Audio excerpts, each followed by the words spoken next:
à tous et à toutes, je suis administrateur paléontologique de Motorsport Gigantoraptor et aujourd'hui nous allons parler de la marche vers le progrès. Il s'agit d'une idée reçue très répandue sur l'origine de l'homme car elle est simple et transmissible facilement de bouche à oreille. Apparue dans les années 60, la notion de marche vers le progrès servait à expliquer de façon simple les origines de l'homme. Le problème de cette idée est l'interprétation qui en est faite par le grand public. Les informations que cette image essaie d'expliquer sont les suivantes. L'homme partage un ancêtre commun relativement lointain avec le chimpanzé, un autre un peu plus proche avec Australopithecus, un autre encore plus proche avec Homo habilis, etc., etc.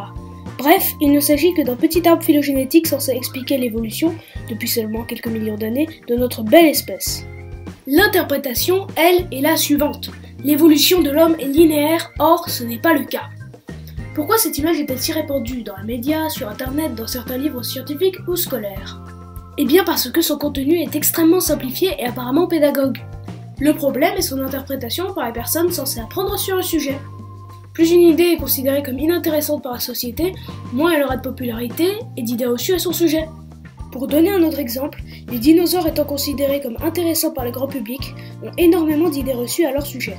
Il n'y aura probablement pas d'idées reçues sur un sujet très précis comme l'étude génétique sur la relation de parenté entre deux espèces de moustiques appartenant au genre Culex vivant à Londres.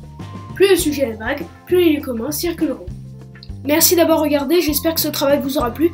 N'hésitez pas de partager la vidéo si vous l'avez appréciée ou encore donner des suggestions dans les commentaires. Je souhaiterais remercier l'administrateur technique de Motorsport Gigantoraptor pour tout son soutien et pour tout son travail pour la chaîne YouTube, ainsi que le groupe de Vidéosciences pour m'avoir accepté en tant que nouveau membre.